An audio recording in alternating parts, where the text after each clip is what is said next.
اگر انسان اپنی انگلیوں کا استعمال اپنے گناہ گننے کے لیے کرے تو اوروں پر انگلی اٹھانے کا وقت ہی نہ ملے۔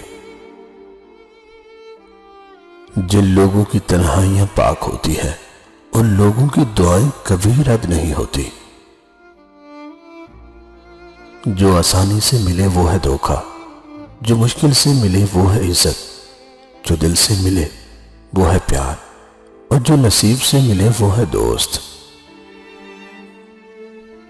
دوسرے کے محل میں غلامی کرنے سے بہتر ہے کہ انسان اپنی جھونپڑی میں حکومت کرے۔ خدا کے چنے ہوئے لوگ ہی دوسروں کا درد چنتے ہیں، یہ ہر کسی کے بس کی بات نہیں۔ کسی کی میٹھی باتوں کا یہ مطلب ہرگز نہیں ہوتا کہ آپ اس کے لیے خاص ہیں۔ بعض اوقات کبوتر کو کھلانے کے لیے نہیں بلکہ پکڑنے کے لیے بھی دانہ ڈالا جاتا ہے۔ ساری حماقتیں کر لینا مگر ایک حماقت نہ کرنا، اللہ کی رحمت سے کبھی مایوس نہ ہونا۔ ساری عمر کسی کے ساتھ کتنا ہی اچھا کر لو لیکن کسی مجبوری سے ایک بار ساتھ نہ دے سکو تو ساری اچھائیاں کنویں میں گر جاتی ہیں۔ خوش رہا کریں، پریشان ہونے سے کل کی مشکل تو دور نہیں ہوتی بلکہ آج کا سکون بھی چلا جاتا ہے۔ اللہ آپ کو بری گھڑی، برے لوگوں اور بری نظر سے ہمیشہ محفوظ رکھے۔ دل سے دعا ہے کہ آپ جن دعاؤں کے لیے ہاتھ اٹھائیں فرشتے فوراً انہیں عرش الہی تک لے جائیں اور آپ کے ہاتھ نیچے آنے سے پہلے وہ دعائیں قبول ہو جائیں۔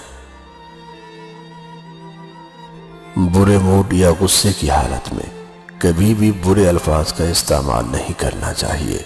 تھوڑی دیر میں آپ کا موڈ تو ٹھیک ہو جائے گا لیکن کسی کو آپ کے لفظوں سے لگے زخم شاید تمام عمر بھر نہ سکے۔ بچوں کو کیسے خوش کرنا ہے، ماں کے بعد یہ ہنر صرف خالہ کو آتا ہے۔ جو مل رہا ہے وہی تمہارے لیے بہتر ہے، تم نہیں جانتے لیکن دینے والا خوب جانتا ہے۔ لوگوں کا بھلا ضرور کریں لیکن ان سے یہ امید نہ رکھیں کہ ضرورت پڑنے پر وہ بھی آپ کا بھلا کریں گے۔ چالاکیاں، مکاریاں اور ہوشیاریوں سے انسان وقتی سخت اٹھا لے لیکن آخرت میں کیا کرو گے؟ فرشتوں تو سارا حساب لکھ ہی رہے ہیں۔ باپ کا ہاتھ پکڑ کر رکھے، کسی کے پیر پکڑنے کی ضرورت نہیں پڑے گی۔ ضروری نہیں کہ سارے سبق کتابوں سے ہی سیکھے، کچھ سبق زندگی اور کچھ رشتے بھی سکھا دیتے ہیں۔ دنیا میں کچھ حادثے ایسے ہوتے ہیں جو سمجھا دیتے ہیں کہ ماں باپ کے سوا کوئی مخلص نہیں ہوتا۔ خود غرض لوگ رشتوں کو نبھاتے کم اور آزماتے زیادہ ہیں۔ ان کا کندھا خدا نے نہ جانے کتنا مضبوط بنایا ہے، ہماری خواہش کو اٹھاتے ہوئے ماں باپ کبھی اف تک نہیں کرتے۔ ماچس کی تیلی کا سر تو ہوتا ہے مگر دماغ نہیں ہوتا، اس لیے ذرا سی رگڑ پر بھڑک اٹھتی ہے مگر انجام اپنی ہی آگ میں جل کر ختم ہو جاتی ہے۔